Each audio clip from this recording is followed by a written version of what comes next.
Good morning, everybody. It's Stephen here for the Idiot Quilter, and welcome to episode number 116 for May the 25th, 2021. So you can see right behind me, I finally got it finished. This is my strong and free quilt. The pattern is by Paul Leger, and it's one that he designed for the Quilts of Valor program. And I had a lot of problems with this quilt.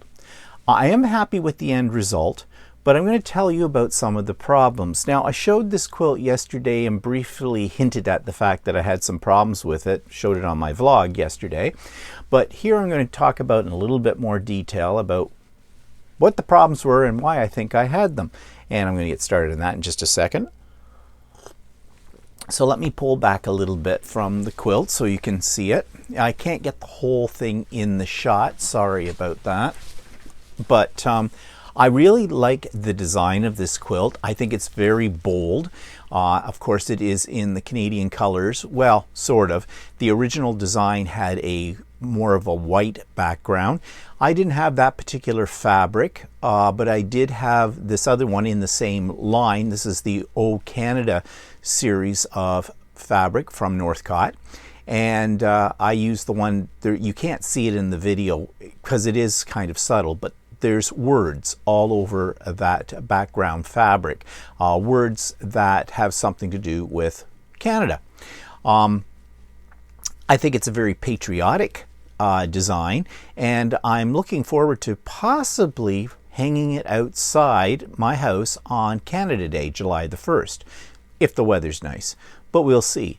But back to the problems I had with this. Now, this was not a difficult pattern. All the little maple leaves that are in the arrangement of 4 were very easy to do. They're half square triangles, essentially, a lot of them. I think that was about 72 to make those motifs, but not difficult to make, you would think. But for some reason, I did not get the same finished measurements as what were stated in the pattern. I was out by a little bit. Now, I don't know if it was my cutting.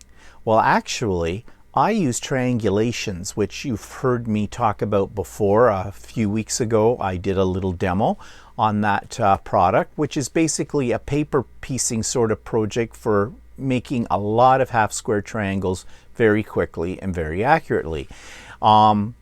I don't know if I picked the wrong ones and was off by about 1/8 of an inch or whatever. And you wouldn't think being off by 1/8 of an inch would make a difference, but it does. Because it adds up as you start putting things together. So when I put these motifs together, my final block size was not exactly the same block size as listed in the pattern. I think I was out by about 1 inch in total. So that meant I had to readjust my measurements on everything else. More of a pain than a problem. I made it work, but it's still a mystery to me why that happened. Now, the other problem I had, and these problems are my problems, not problems with the pattern, okay? The pattern is written fairly clearly, although I did find that the order of some of the instructions was, I didn't think, logical. But that was only on a couple of things, and again, that might be just me. So I'm not worried about that. That big maple leaf is one piece of fabric. It is not pieced, it is appliqued.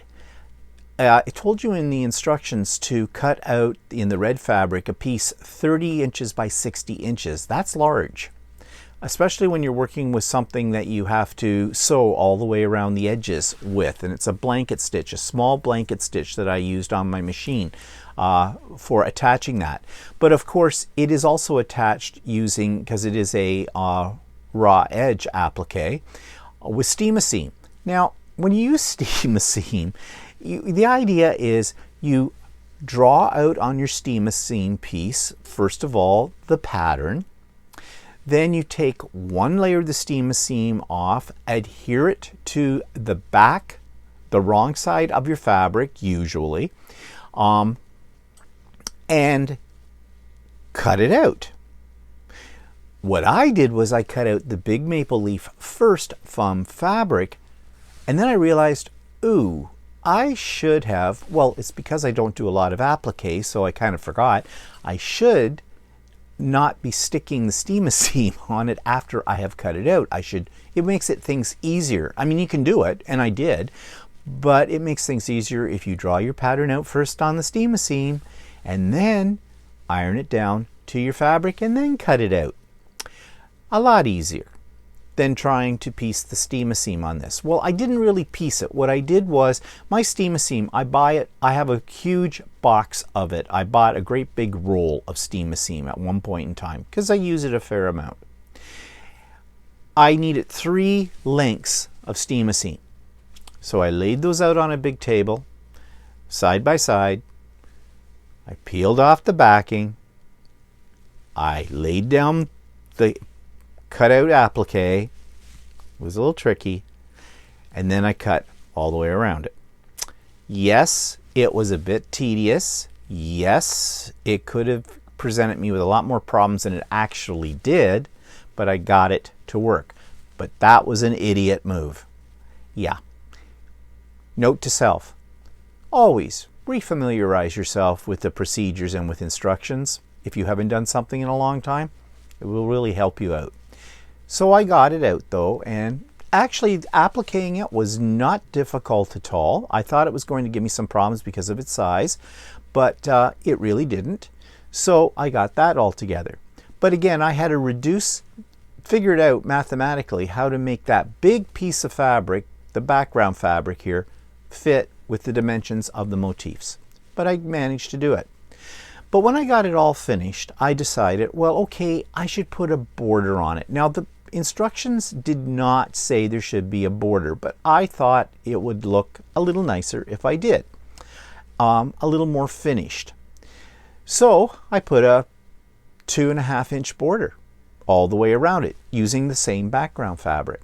Okay, so now I'm ready to layer it for quilting. So I went into my supplies and discovered I did not have enough of this red fabric for the backing. Now, that's not really a problem because your backing fabric does not have to be a match to your front fabric because nobody really looks at the back of your quilt, pending. But I thought I had more fabric than I did. Now, I have a huge stash, okay, but why is it that no matter how large your stash is, the kind of fabric you want to use is never there? So I got thinking, well, it was a Sunday afternoon when I got this finished. I want to get it all layered up and ready to go for Monday morning to quilt it, get started on the quilting.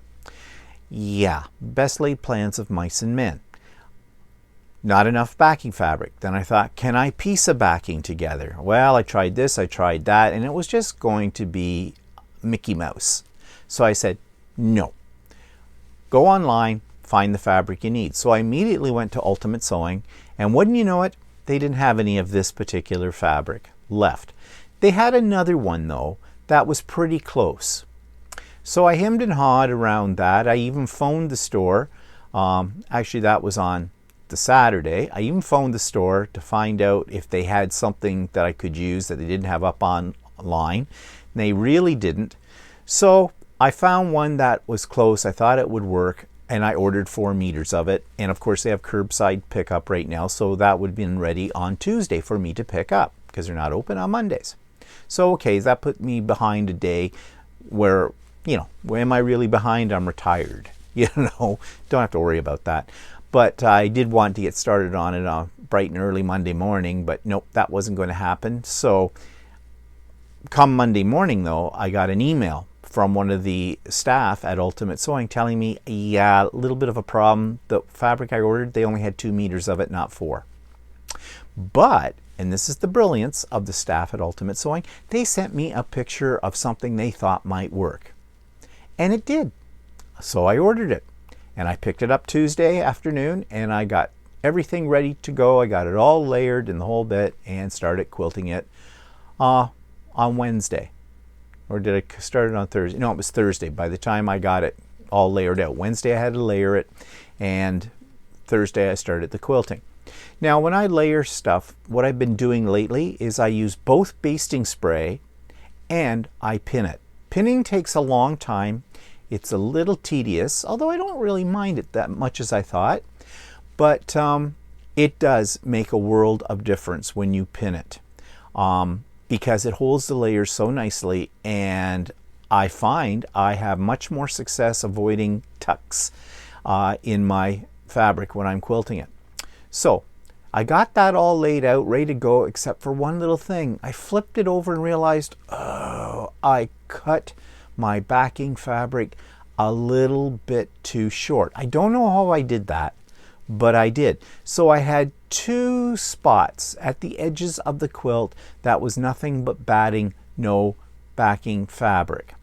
And I thought, crap, what am I going to do now? And here's another idiot move, okay? I already had it all spray based it down. I hadn't pinned it yet when I discovered this problem, but pulling it off, if you've ever tried to pull a quilt apart that you spray based it, well, first of all, you might as well write off your batting because you're not going to be able to use that again. And you've got fuzz all over your backing fabric and on the underside of your quilt top. So I wasn't doing that. Ask me how I know not to do that, because yeah, I've learned.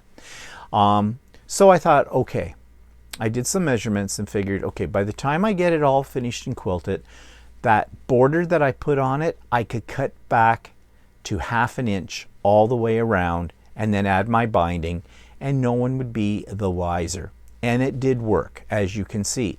So I don't really have the initial borders that I put onto it, but I'm back to what the original pattern looked like, which is with a binding around it. And that's fine. It worked out. But it was a little bit of a scary moment when I discovered that I didn't cut my backing fabric correctly. Lesson to self, always cut a lot more extra backing than you think you need. So I started the quilting process. This is all done with a walking foot. Now the big maple leaf is all done as echo quilting. I just went in about a 1/4 of an inch on the inside edges of the maple leaf and followed the edges all the way around, and then I continued. And I did it sort of like a spiral. And it turned out pretty cool. Now I know it doesn't show up very well in the video, but it isn't all straight line. There are some curvy lines, and that was just the nature of doing the echoing around the points and things, that it came out that way. And I kind of like that. And then in the big background piece, I mean, I know now a lot of you free motion quilters who love to do free motion quilting are going to go, ooh, goody goody, a playground here to do our free motion quilting on. Yeah, for me it was just scary. But I did my signature serpentine stitch, the wavy lines, using the walking foot. And that worked out pretty good. And actually, when you look at it, because of the directions it went, I tried to make it radiate out from the quilt. It too has sort of a curvy effect to it. That was just serendipitous. Well, then I decided on these panels on the side and at the bottom that I would do just straight line, but in each motif, at the top I went horizontal, in the next one I went vertical, then horizontal, then vertical, etc. Through it all. This took me 3 days to quilt. 3 days to quilt. And that was pretty much 8 hours each day quilting on this. I was a little sore afterwards, but I was determined to get it done before this past Sunday. I'll tell you why in a second. So that all worked out. Did I get any tucks? Yes. Very minute ones here and there, not a lot of them. And you really can't see them. In fact, I can't find them right now. I'd really have to study it. This is an intensely quilted quilt. Intensely quilted. And I will show you the back of it. I'll just hop up here.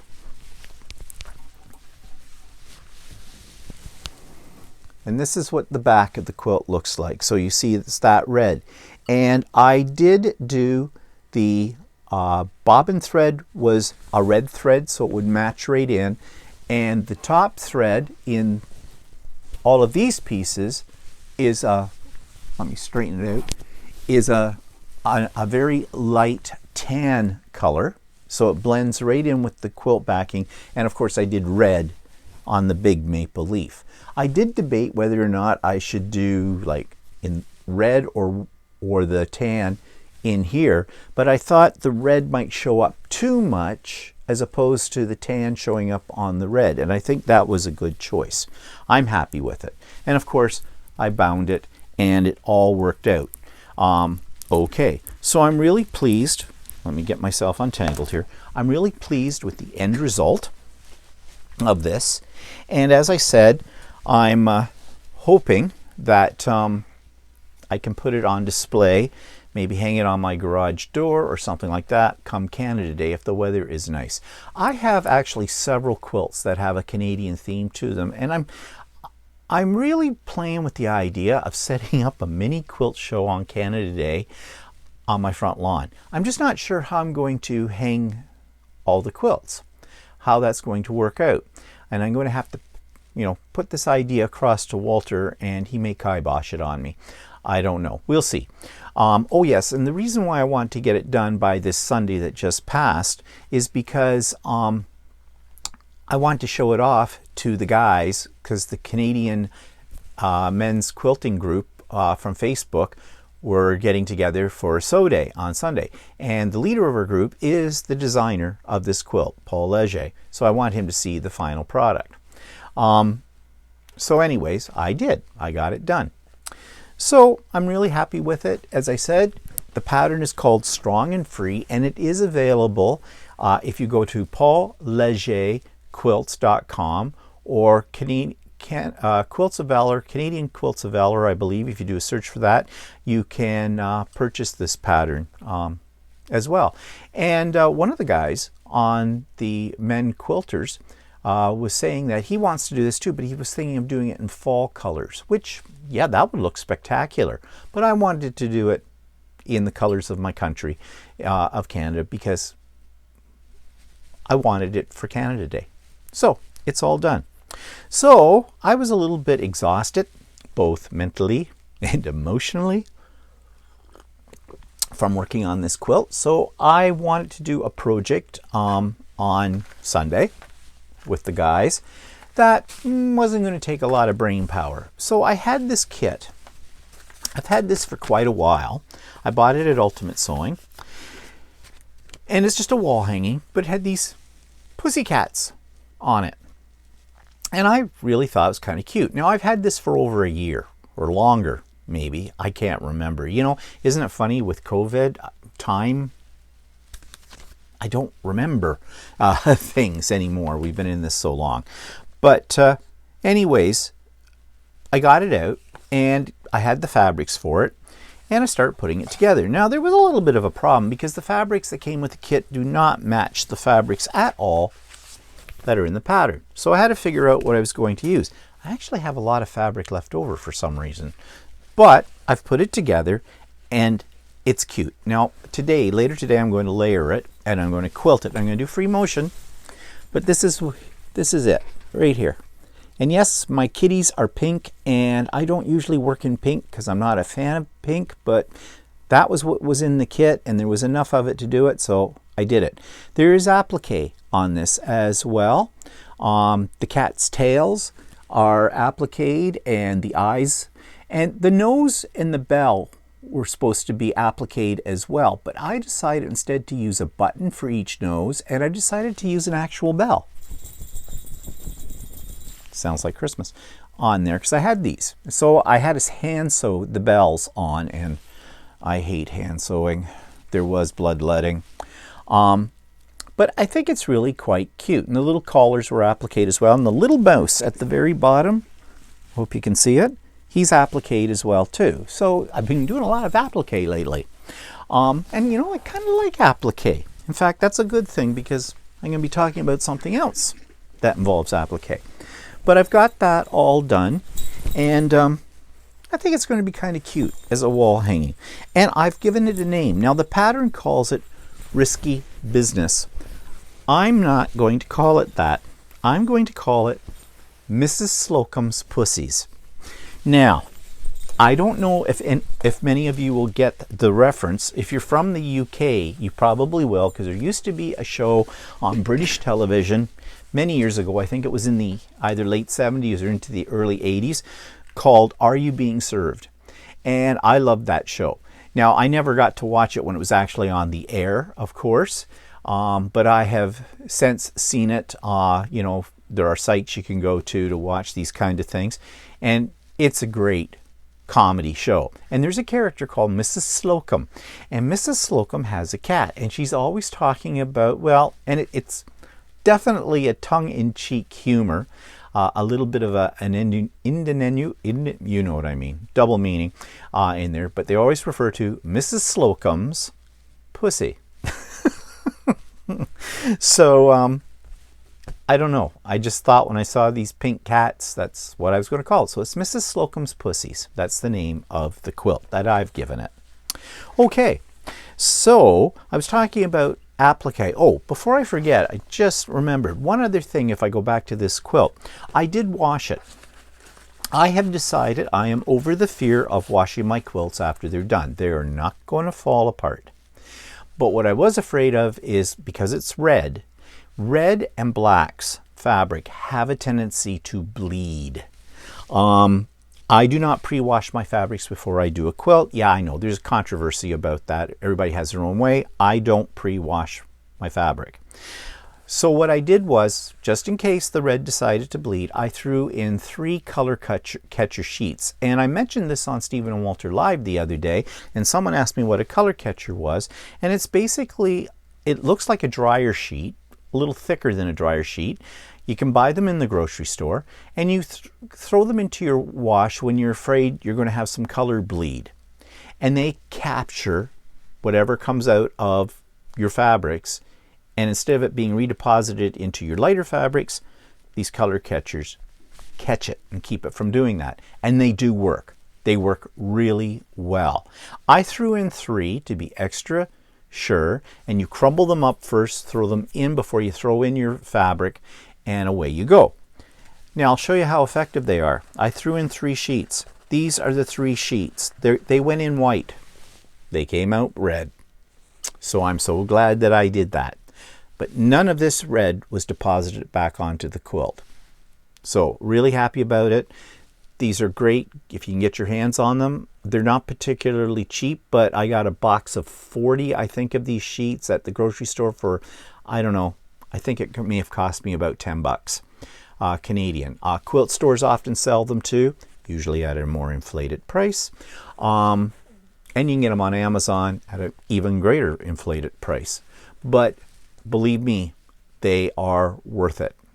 So, just thought I'd tell you about that before I forgot. So, applique. I don't know if I showed this to you last week or not. I may have. But another little project that I've had sitting in my project drawer for a while, I found this. This is a little piece of art, fabric art. It's raw edge applique. And it's a scene from the province of Nova Scotia, a very famous lighthouse called Peggy's Cove. It's a tourist attraction. If you ever go to the east coast of Canada, you may want to check this out. But there's a series of these. They're called Across Canada. Now, this was the first one I did. I haven't done any more. But then I got the idea that, hey, if I got one, they have one for each province and one for each territory, so there's 13 panels in total. This would make a really cool wall hanging or quilt. Now, I haven't done any stitching on this. You do some thread painting on this as well. And thread painting is basically where you add texture to this. It's a form of quilting in a way, where you just use decorative stitches or ordinary stitching, and just as it says, you kind of thread paint on this. I haven't done that yet because I'm thinking, do I want to do that before I put it into a quilt, Or do I want to do that after the quilt is put together? Or do I want to do this as quilt as you go and actually back this piece first and do thread painting? Or back it with batting, do not put the background or the backing fabric on it yet, then do the thread painting, then put it together. I haven't decided yet. But what I did decide was to buy all of the other ones I didn't have. So I went online, I went to Thimbles and Things, which is a store I have reviewed before on here. That's about an hour and a half away from me in a place called Aurelia. And that's where I bought the original one. So I looked to see if they still had the other ones, and they did, and I bought them all. So I've got one for Quebec, I've got one for Ontario, I've got one for Manitoba, Saskatchewan, Alberta, British Columbia, Northwest Territories, New Brunswick, Nunavut, Prince Edward Island, Newfoundland, and the Yukon. I've got them all. And so over time, and it will be over time, I will work on these. So this is not a project that's going to be done. These things are slippery in the package. This is not a project that will be done anytime soon, if ever done. No, don't say that. But I think it'll make a really interesting piece when it's done. And it's certainly going to give me practice in raw edge applique as well. Now, expense-wise, not cheap, okay? I bought the kits, meaning that these kits come with the fabric that you need for this, okay? You can buy just the pattern. Now, if you just buy the pattern, it's about $7.95 a pattern. If you buy the kit, it's $21.95. So, yeah, I dropped $300 on buying these. I better do it at that price, right? Okay. So, other things that I have ordered. All right, so I think I may have mentioned it last week that I found a site called PacCana. Someone sent the link to me, and I have the link to PacCana in the show notes below. And I believe I am going to be reviewing this store later on in today's, just looking at my notes here. Yeah, I'm going to be reviewing this online store with you later today in the episode. However, I just want to show you what I get. Now, this is not a quilt store. This is a sewing wholesaler. In other words, if you need threads or zippers or webbing or interfacing, stuff like that, that's what they supply at ridiculously cheap prices. Like zippers at like 19 cents a yard. You know, you buy zipper by the yard. You can buy individual zippers too. Like just ridiculously low prices. So I stocked up on a lot of things that I have no idea if I'm ever going to use them all, but they were cheap. So I bought them. So I'm just going to show you a few of those things. Now, speaking of zippers, I did order zippers. I ordered about 5 yards of this black nylon zipper. Can never have too many zippers, can you?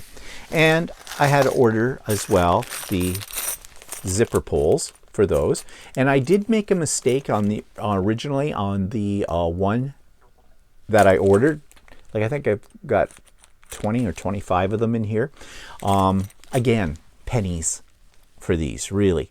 But they were really good. They called me to say, okay, you ordered this type of zipper. Did you really want the zipper pulls you ordered, or did you want the zipper pulls for those zippers? And I said, yes, I wanted the pulls for the zippers I ordered. And they said that's why they were checking. They figured that was the way to go. But that was great of them to call me and let me know that. So I was really pleased with that. I ordered some webbing. This is the kind of stuff, web strapping, that you use in like making bags or things like that. And I do have a bag project, which is going to be my next major project once I get Mrs. Slocum's kitties all quilted. So I ordered some of it. Again, it comes in different colors. So I think I got about 5 different colors. I think I got one of every color they had. And I think there's I don't know how many yards there's on this. I'm just looking here to see if I can find it.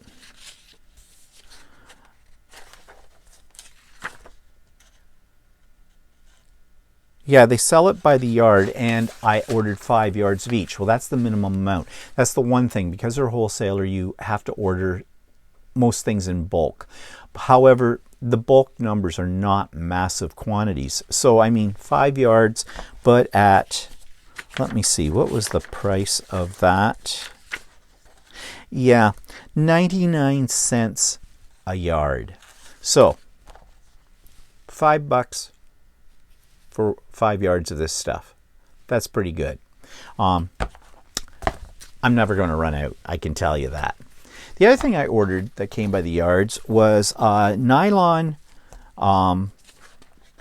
binding tape. And I ordered this in, I think they just had it in black and white, but I ordered it, they had about 4 different sizes of each, so I ordered 4 sizes of each, and this was 80 cents a yard, I think. Yeah, 80 cents a yard. So, and again, a 5 yard minimum, I think, but I think I got, what did I get? No, wait, I'm looking at the wrong thing. This was 40 cents a yard, 40 cents a yard. And I got 3/4 inch, I got 1 inch, and I got 1/2 inch, and 1.5 inch, and 2 inch in, I think I just got white and black. Yeah, I just got white and black. I have no idea what I'm going to do with it, but you can make binding out of it. So it was cheap. Yeah. I also bought some, since I'm pinning my quilt layers together now, I bought some of the curved pins for quilting, but these ones are bigger than the ones that I had. I find the ones I have by Dritz, and these are also by Dritz, they're a little smaller. These are 1.5 inch, and I think the ones that I have are 1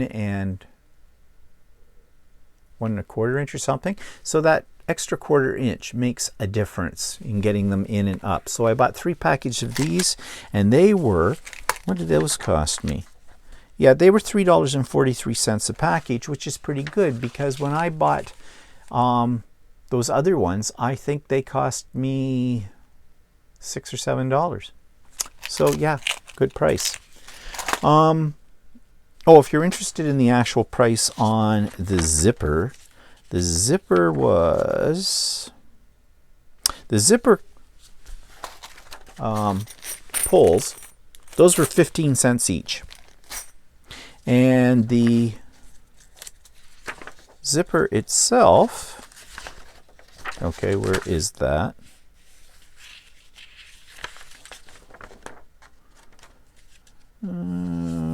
Okay, bear with me for just a minute. Oh yeah, the zipper was 80 cents a yard. So that's pretty good too. Some other things I bought vinyl. Because there are some bags that in the future I'd like to make that take vinyl as well. And this is a pretty heavy vinyl. In fact, when I ordered it, I think it's medium weight. But again, I bought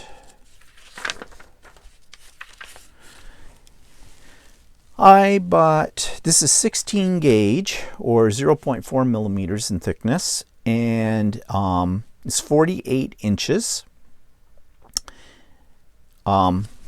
48 inches wide, and I bought it by the yard, and I bought 2 yards, and it was $6.35 a yard. So that's not bad for that.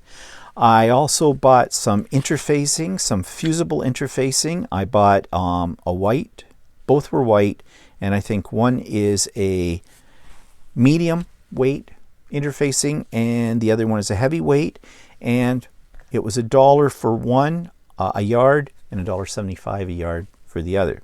So again, can't complain about the prices. They're really good. I bought a marking pencil. I bought, what else did I buy? Oh, I bought some stencil or template plastic as well for, you know, cutting out your own stencil or cutting out your own plastic. I don't know if that was a bargain or not. They were $6 a package. There were two 8.5 by 11 sheets in each package. So $12 for four 8.5 by 11 sheets of stencil plastic. And I think that's about all that I did buy from them. Oh, I bought some tearaway interfacing, thinking that this stuff was very much like what I use with my embroidery machine. Well, I think you probably could use it with the embroidery machine, but it's a huge chunk. It didn't really come as a roll. It was all folded up, and that's why I'm not showing it to you, because I just got that sucker tamed and put away. I don't know if I'll ever use it or not, but I have it because, again, it was ridiculously cheap at, by the yard, was 85 cents a yard. I bought 25 yards. I've got tearaway interfacing coming out of my yin yang. Yeah. So, yeah, I thought it was pretty good. Shipping was excellent because the amount that I bought, it graduates over how much you buy. I was under their $200 mark to get, or I think it may be $250 for free shipping. It cost me $6.95 for shipping. Well, you can't go wrong with that. You really can't. So yeah, if you're looking for this kind of stuff, it might be worth checking out PacCana, and they're in Calgary, and I've got the link to their website in the show notes, and I'm going to talk a little bit more about them in a few minutes. In fact, why don't I just talk about them now? It's out of order by my notes. I hate to go out of order of my notes, but let's talk about them now because I've said a lot of things about them already. So, do they have fabric? They do have some quilting fabric and garment factoring, but they're more geared towards industrial or heavier sewing projects. So if you're looking for canvas, for example, or duck cloth, that kind of thing, they're a good source for that. They don't sell sewing machines that I could see. Notions, they have some rulers, they have scissors. They're more of the basic items that you would need. Zippers, of course, and webbing, and they have buckles and bag hardware as well. They had elastic and they had vinyl too. They don't sell print patterns or kits. Thread, they had a variety, but it's more geared towards your industrial or general sewing projects. They did have some embroidery thread as well. I didn't think the price on the embroidery thread it wasn't bad. It's just I could get a better deal at Monfil, I think, for my embroidery threads. And I use Floriani, and this was not Floriani. I'm not even sure what the make was now, so I can't tell you. I think it was one I'd never heard of before, so I know nothing about it. But it's a source. Of course, they don't have classes because they're not that kind of place. So, as I've told you already, their prices are very, very good on most items, but you do have to buy in bulk. But they tell you that, which items you have to buy a minimum order of. But really, because the prices are so low, the bulk numbers they have are not that high either. Like 5 seem to be the average of anything. 5 yards of this or 5 items of this. You know, yeah, you'll be stocked up afterwards. It's kind of like going to Costco, but still the price is good. Now you do have to register when you first go on this site. You can look around, but you can't place an order. So what you do is you sign up for it, and they will send you a code, which a password. That's all there is to it. It doesn't cost you a cent, and you don't have to be a business to buy there. Shipping, as I said, is pretty good. If your order's under $150, it's $12.95. If you buy over $150, it becomes $6.95. And if it's over $300, it's free. And they ship it by Purolator or UPS. And it did take about a week. They don't ship overseas. And if you're outside of Canada, they will charge you actual shipping costs. So you'll want to find that out, you know. So if you're in the United States somewhere, it would be whatever UPS or Perlator charges. And I'm not sure, I guess Perlator and UPS go by weight. So it would depend on that.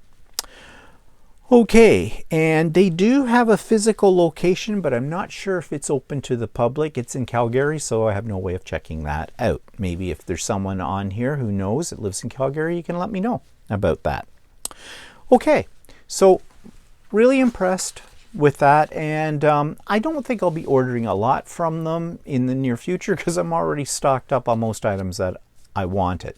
But it's a good source, especially if you're using a lot of zippers and bag making. And you didn't just have to buy it by the yard. There were different sizes of zippers. In fact, at first I put in my cart all these different lengths of zippers and things like that. And then I saw this and I thought, yeah, this is probably better for me, for my purposes. So, because I buy zipper by the yard, or zipper tape, they call it. And I've got still, looking over in the corner, I still have quite a bit of that laying around in different colors too. So, yeah. Okay, so let's drop down to my demo of the week. This is going to be a long video, people. I'm already up to 41 minutes. Okay, just warning you, you might want to put me on pause and go and get yourself a coffee unless you're listening to this while you're sewing. And that's fine. So, this week's demo is actually an app that I found. It was on one of the quilting groups that I belong to. They were sort of showing it. It does cost, but I think it's $1.39 US for it. It is absolutely excellent. So I did a little video that I'm going to insert here for you to explain what this app is all about. This week's demo involves an app that I just recently came across in the Apple Store, and it's called My Quilt Buddy. And it is an excellent app to use when you're calculating the measurements for various things that we have to calculate measurements for within our quilt making. So I thought what I'd do is show you the screens for each part of the app and just read what they say about each one, because I think they explain it more concisely than I can. So when you first open the app, this is the screen you're going to see, and it says, every quilter knows the value of having quick calculations on our most popular construction items, binding strips, sashing, HSTs. My Quilt Buddy brings your favorite quilt calculators into one app on your iPhone so you can reference what you need when you need it the most, at the cutting table, or the sewing machine, or in a quilt class at your local fabric shop. Easy to use and made for quilters by quilters. And of course, this is downloadable, as I've said, from the App Store, and it's only for the iPhone, unfortunately, any iPhone from 6 up. There's a binding calculator at your fingertips. Usually the last step in our quilt creation, bindings, are essential, and it's quite a bummer to come up short when affixing your binding to your quilt. Use this calculator to figure out exactly what you need so you can plan ahead. Binding length, material needed, how many strips to cut, overlaps, etc. All available to you in one easy-to-read screen. Like any good friend, let My Quilt Buddy help you figure out those setting triangles. Mini calculators also accompany many of the block tips inside MQB. Tips and tricks. Ever wonder how they make 4 flying geese at a time?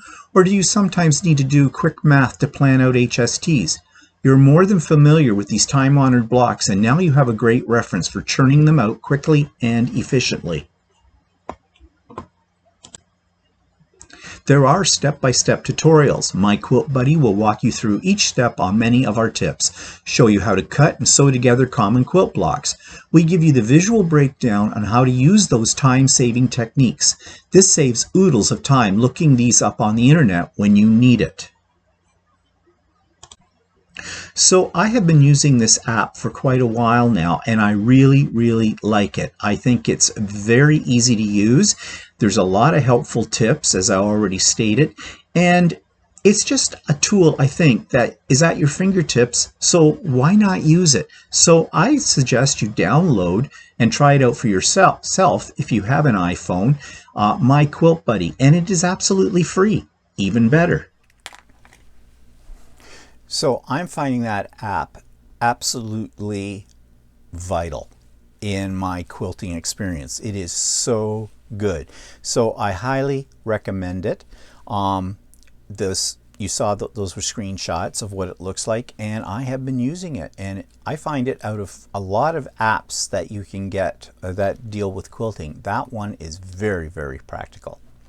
Okay, so that takes us to Subscribers Quilt of the Week. This is by Helene Berkey, and we have seen some of her creations before, and so sit back and enjoy this little brief moment with someone else's quilt. This week's quilt comes from Helene Berkey. I hope I'm saying your name right, Helene. And she says, a couple of more UFOs during our COVID time. The quilt with the white sashing has hexagon/stars in the center of the block that were all made by hand. I had appliqued these blocks to some string blocks for the background. Once appliqued, I cut the fabric from behind the block and used it to make a crumb blocks for the quilt with the turquoise sashing. I saw that this has been done by Bonnie Hunter on quiltville.com. I'm really enjoying seeing your work, plus all the other quilts that have been posted, a virtual show and tell. Well, it's a really interesting technique, and the end result is really quite nice as well. So thank you, Helene, for showing that to us.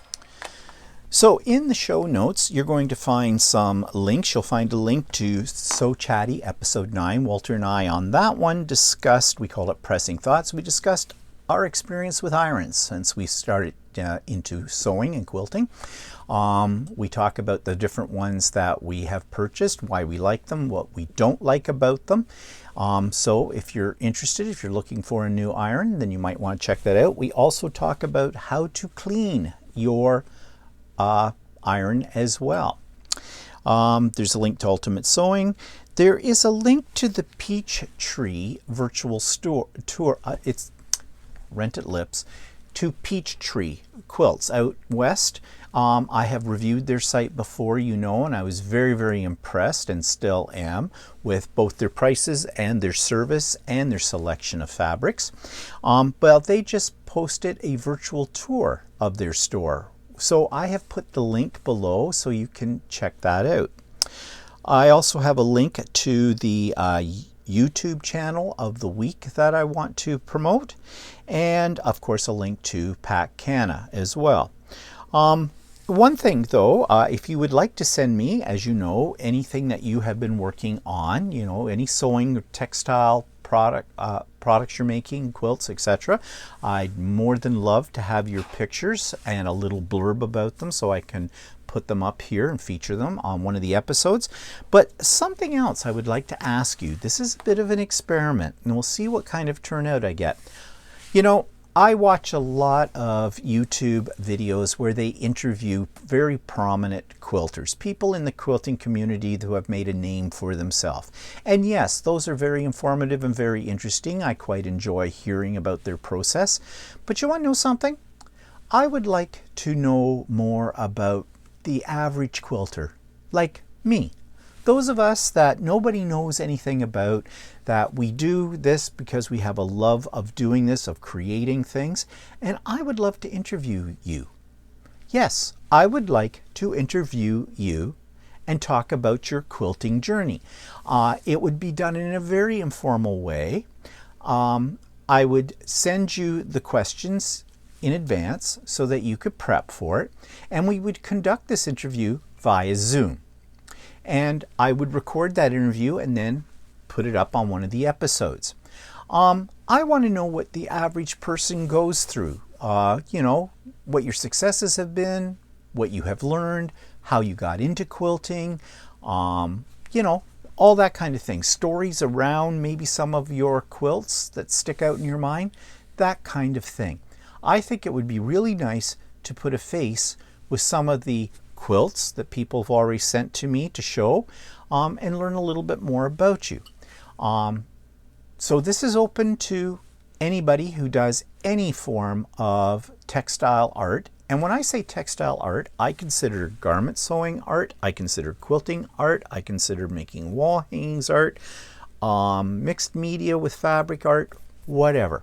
So if you would be interested, and don't be shy about having me interview you, then send me an email with your contact information.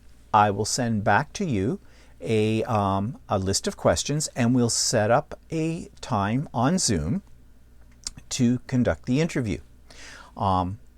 So yeah, I think that could be really interesting. It would be nice to hear from the rest of us out there who do this as a hobby, not people who do it as a business or get paid for it or that kind of thing. So think about it. Don't be shy. Okay, so that takes us then to the YouTube channel of the week.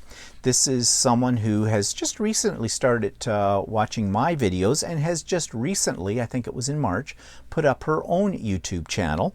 And so I checked it out, and I think it's definitely worth checking out yourself as well. So I'm going to insert that right here. This week's featured YouTube channel is by one of my longtime subscribers called Brenda, who has created her own YouTube channel along with her husband. She calls it Conquering Mount Scrapmore with Brenda, and she is showing you how to do some of the basic blocks that every quilter probably should experience at one time or another.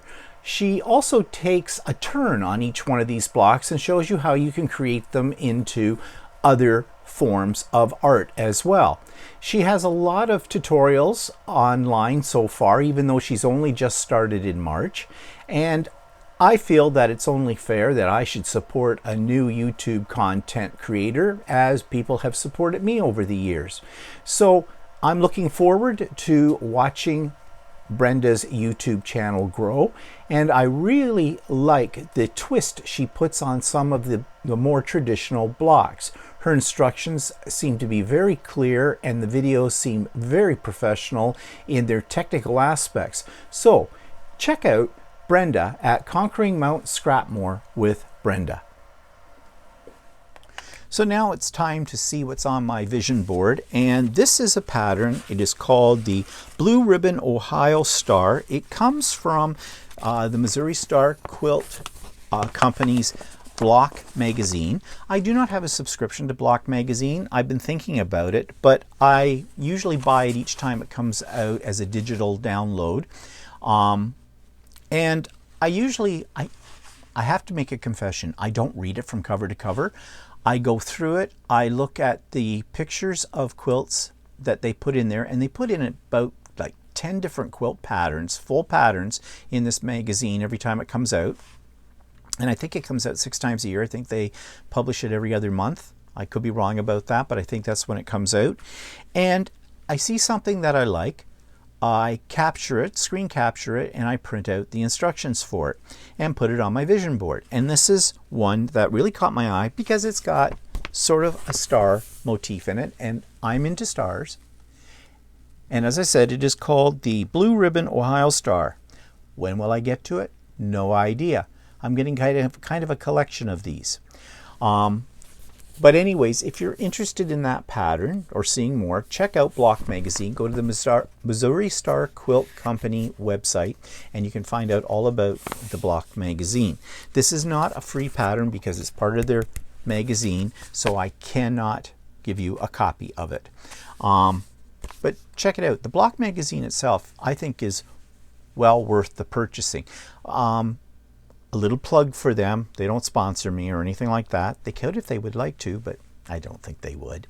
The Block Magazine doesn't have any advertising in it. It is solid from page to page, and there's usually well over 100, 120 pages in there of quilt patterns, of interesting tips and tricks.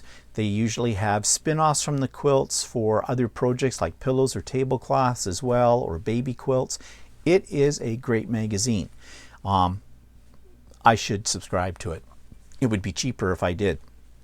But having said that, it's not that expensive. I think I pay, it ends up with the exchange rate costing me for the digital version about $13.